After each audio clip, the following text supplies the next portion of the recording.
right? So I use my knowledge, to educate children throughout the year, not during Black History Month only. I take time to bring cultural storytelling into my teaching. I take the time to um, teach through even the clothing that I wear. So um, with my Afrocentric designs, you can wear them to the office. You don't have to just wear it on a cultural holiday or when you're going to a cultural function. Be proud of who you are. Express it through the way you walk through the world. Wear what you want to wear, that reflects who you are. I'm wearing this necklace today.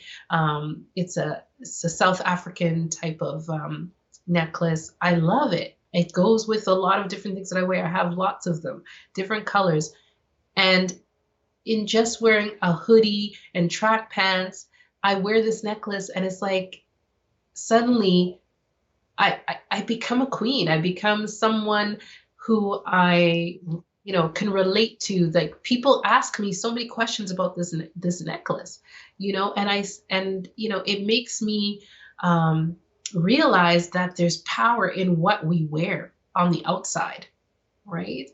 So those are just some ideas that I'm just bringing you some exemplars about identity and about knowing who you are as a unified people. That's what Pan-Africanism does for me. It makes me stronger, more powerful, and it directs my thoughts as to what type of business that I want to bring to the world. What am I saying to the world? I'm saying made with Sankofa means made with the knowledge of my ancestors. When you take a drink of the smoothie, you're taking a drink of knowledge that my ancestors brought to this world, to this community. That can never be overstated. It can never be said enough. So we need to continue to say it.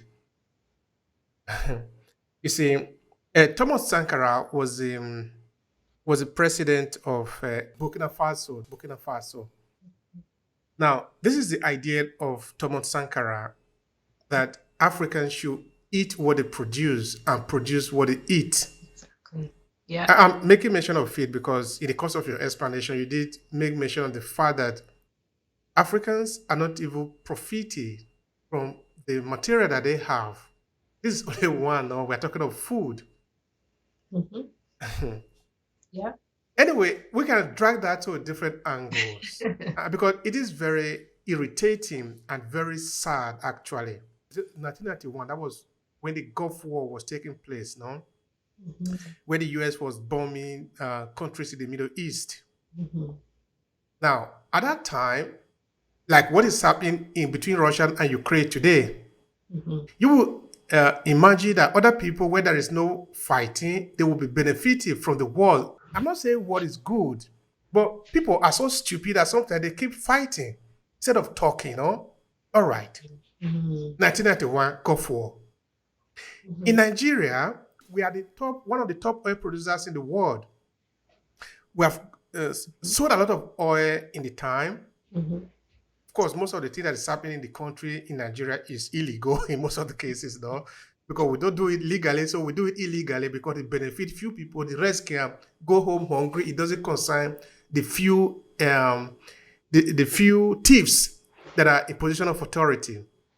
So IBB at the time, which was then the Nigerian head of state, military head of state, was proposed to take money from IMF. Now, this law is very important in the history of Nigeria. That the Nigerian people managed to understand that this law, we didn't need it. Not only that we didn't need it, but we didn't need the condition that IMF was placing to give this law to Nigeria. Which are the conditions? One of which was that Nigeria should open up its economy. All right. There is nothing bad in opening up the economy, but there is something wrong if that economy have nothing to put in the same economy that is opening up. Because what it simply means is that you are committing a suicide. Because that economy is going to be separated with product coming from every other place. because now we are suddenly open up the economy, but you have nothing to put into the say. It's like open up a basket where people can put something and also take from it. But you that own the basket, what are you putting into it other than oil? Mhm. That is what the Nigerian people saw. And they said, IBB, do not take the money. So debate were open up. They call it the Structural Adjustment Program. That is what IBB call it actually, because they say that is poverty. So they wanted to eradicate the poverty. They wanted to put the money there, bring money from IMF, because they always do this, no? And of course, at the end of the day, the government of Nigeria still went ahead and take the money. Mm. And the consequence of that will last for several years in Nigeria, because not only that, we are going to have to pay back a debt that was probably shared by few people. The Nigerian naira keep falling. The economy keep overflowing with product coming from all over the places. Mhm. Like Thomas Sankara was saying, why should Nigeria, a country in tropical climate, be importing toothpick, for example? Toothpick. We say we don't have job. Yeah. Why should we be importing Yeah. product from people that are, Mhm. are we not supposed to do the calculation? Yeah. Yeah. We need to take example of Cuba and the self-sufficiency of Cuba. A lot of people say a lot of things about Castro, but he made his country self-sufficient. Everybody there, from educationally, the literacy rate is extremely high. They produce cars, they don't produce cars, but they fix their cars up so that they have cars from the 1950s that still run. They're mechanics. Everybody contributes to that economy, right?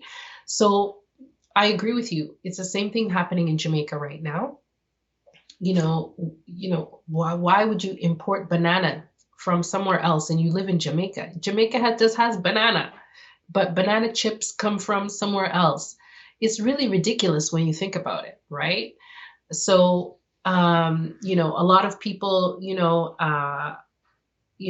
really don't like the fact that our government in Jamaica paid so much for foreign people to come and build our highways, right? And then they brought their own people over to labor to build the highways when we have people in Jamaica who can, we have our own laborers. So it's what you're bringing up is very important.